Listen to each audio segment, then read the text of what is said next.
welcome back to the video, and this is what if Ukraine forms an empire. So Ukraine right now is fighting off Russia, like still holding off, but they still lost their Donetsk and Luhansk region, and Crimea too. So right now Ukraine will be colored in blue as the defender since Russia, and now I mean I haven't checked how it's like how the front line is going, but I am guessing that it is like somewhere like this probably. So I mean I'm not 100%, I haven't checked, but I think this is what it looks like from the last time I checked. So right now they they are about to lose the war since Russia's a little bit close to Kiev. I think it's like somewhere around here.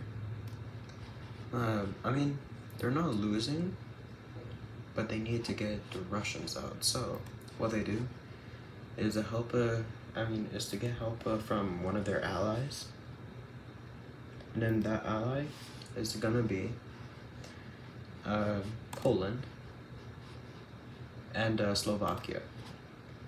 Slovakia isn't gonna be that much help, but anything is better than nothing. So, okay, so right now, with Poland and the Slovakians' help, and they are able to push back the Russians. And I mean, like they are able to do any spearhead, but eventually that's but eventually that will be going back, and then another stalemate is hold out. Oh, I forgot to color in Kaliningrad.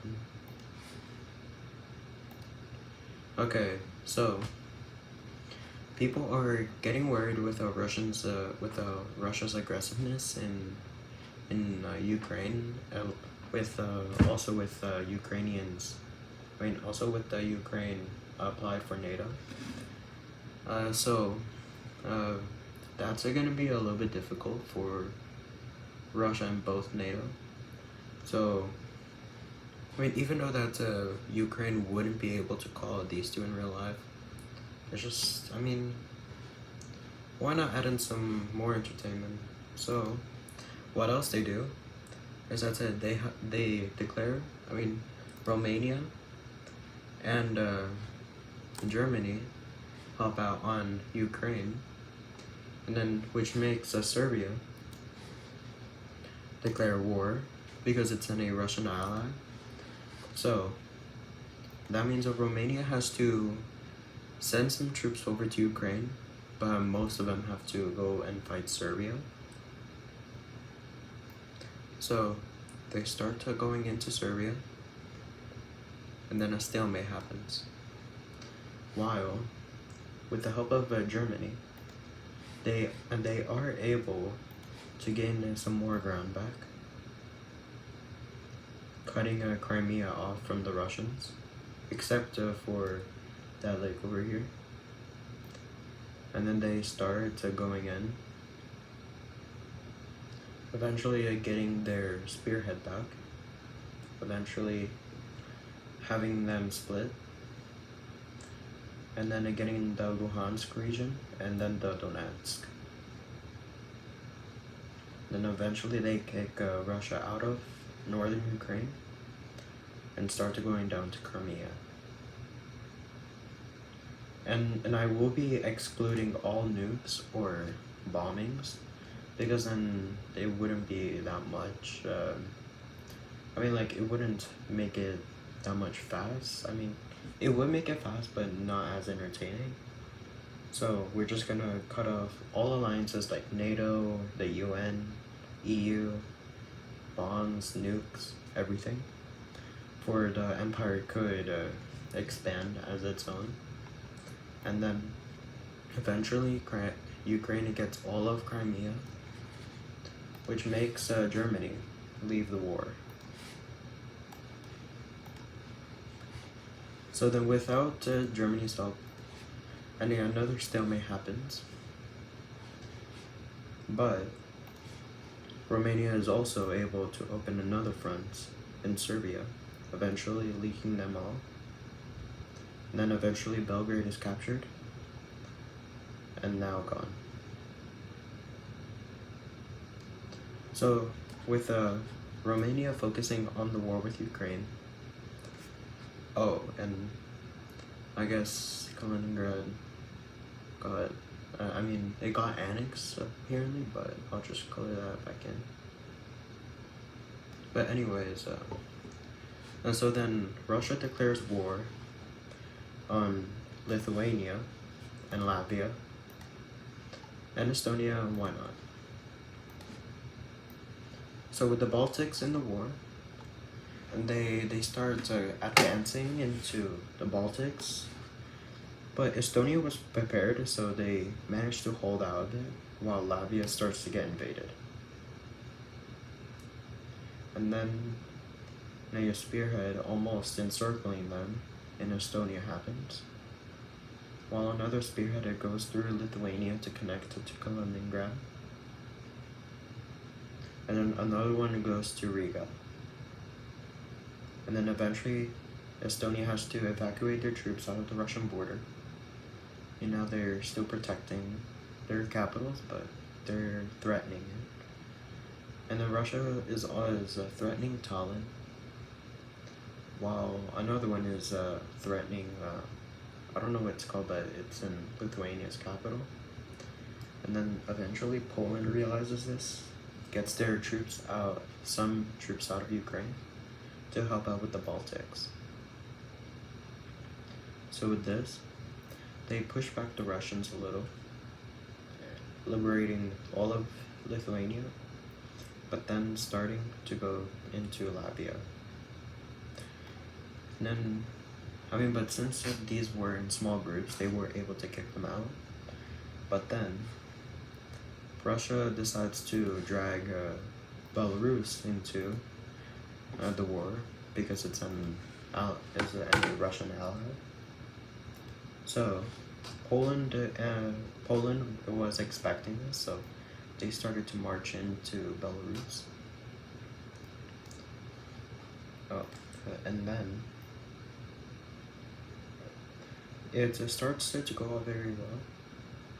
And then some Ukrainians go into the front, into the north of their territory to go into Belarus. And then eventually, they are going to be threatening their capital, Minsk. And then a little bit of some Ukrainians decide to go in, and then start deciding to go and connect with the lake in Crimea. And then Georgia decides to join because Russia has some occupied territory in Georgia, which was, I forgot the name for it. I think it was Abkhazia, and then South Ossetia. So with all of the Russians fighting in the north, the Georgians were able to push back the Russians completely. And then eventually, they will be entering the Russian territory. So with a new front happening, Georgia will be noticing that they will just be knocked back into their territory, but this will be just for a distraction as they link up with Ukraine. And then as more Russian troops are getting pulled out of Estonia and Latvia, eventually they're going down to Georgia.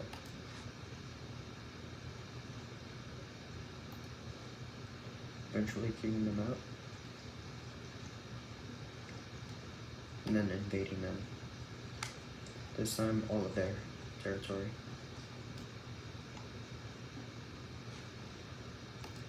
and then Ukraine goes down, and then starts going up.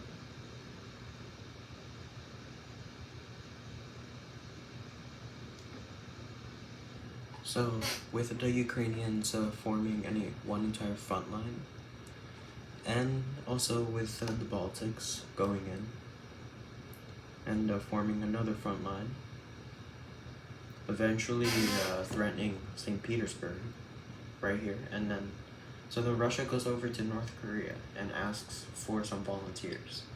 Now, they're not gonna declare war, but they will be sending over some volunteers that could help out with the Russians. So then, with the North Koreans arriving, they are able to push them back, and splitting the Ukrainian front line in two, and then getting a little bit of Belarus, but that's all they could do. And now, with the Baltics realizing they could connect through the Belarusian line, they decide to go down, and then halfway there, the Ukrainians realize this too, and then start going up. But then whenever they realize this, they leave their territory. Almost all of them were able to get out, but then eventually they are getting cut off, encircled, and then wiped out, making Belarus getting captured, and then it surrenders. So now over here in the Georgian, some Romanian troops go out with Ukraine, and then Romania makes some Serbian troops attack Russia because they lost the war. So then they were forced to make some Serbians go over to the Ukrainian territory and then start invading Russia. And then with some Ukrainian, Romanian, and a few Serbians, they are able to go down to Georgia. And then eventually, Georgia gets liberated.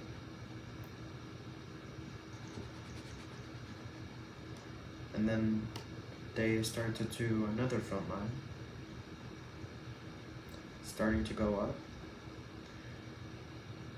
And then Ukraine starts to go in a spearhead, almost connecting up with Kazakhstan. And then they were stopped. And then another one spearhead from the bottom in the Caspian Sea. They connect up with Kazakhstan. The Russians unknowingly were fighting off the Ukrainians, but they didn't know that the Georgian, Romanian, and Serbian troops are right there next to them, and then eventually they're cut off, and then this part falls. And then this part was Russia's very valuable land. So now, with almost the Russians there, the Baltics go up, eventually capturing St. Petersburg, and then they start going up. Okay, so that, and then they border up with Finland. And then they decided to bring Finland into the war. And now there's another front line happening, which the Finnish troops are able to cut off from this peninsula, eventually capturing it all. I think that was bad. Eventually capturing the entire peninsula, and then the Finnish troops start advancing south.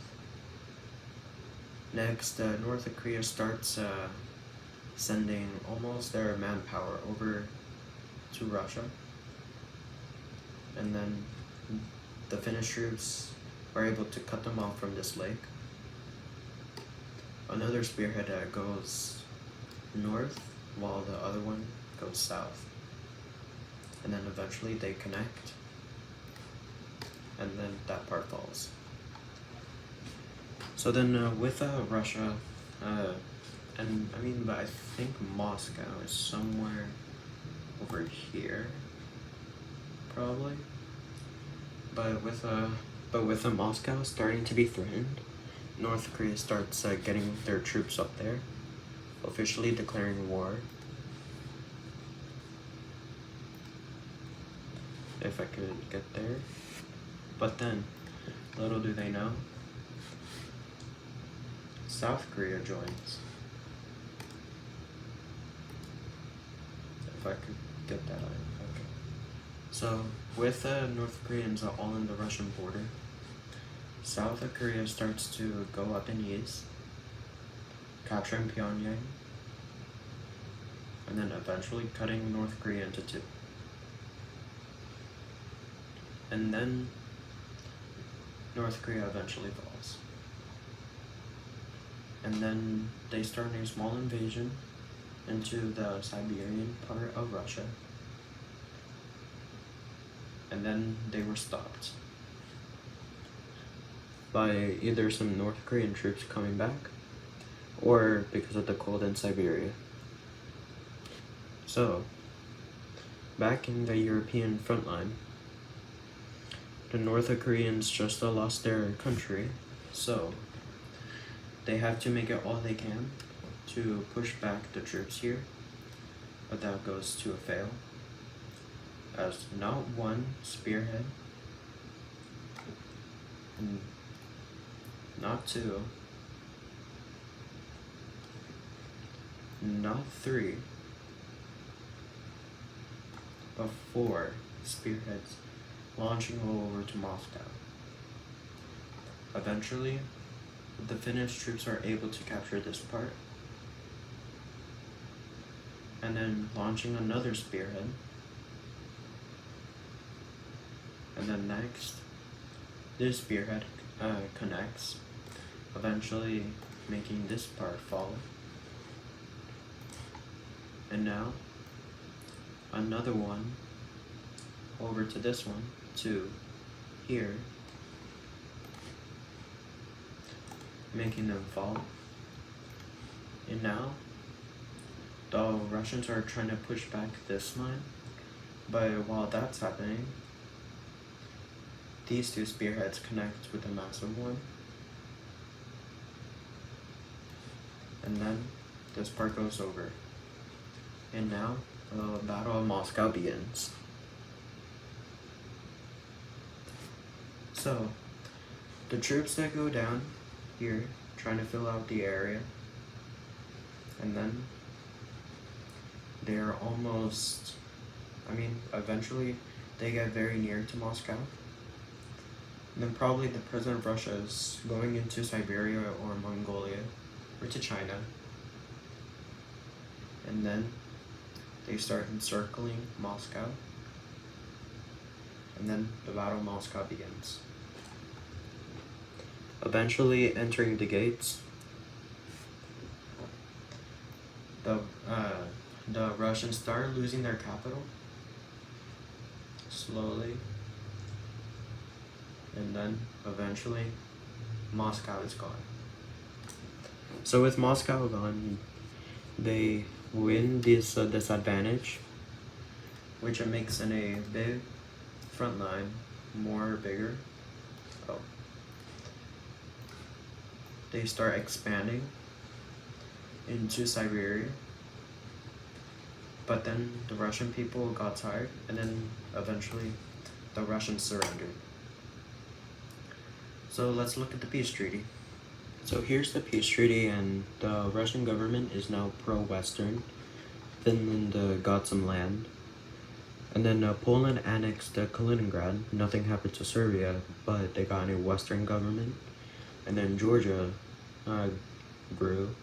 But then the Baltics got mad that they didn't get any land from Russia. So because of that, Ukraine decides to declare war on these 3. And then eventually they start entering the border. and with ease,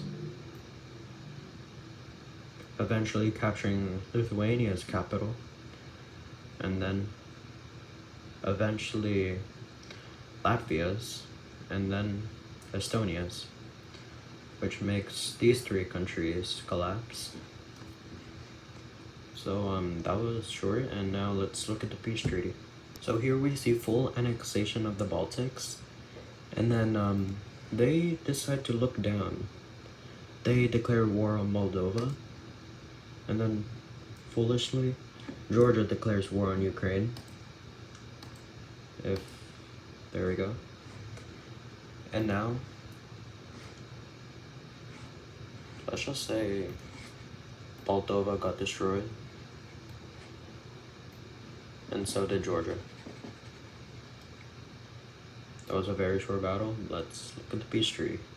Okay, so now we see full annexation, and now Ukraine is very exhausted after the Russian war, and with those three battles, so Romania got mad for Ukraine annexing Moldova, but they also came from the Russian war, so they can't do anything about it for now. But then, I guess this is the Ukrainian Empire, so hopefully y'all liked it, and I'll see you in the next one.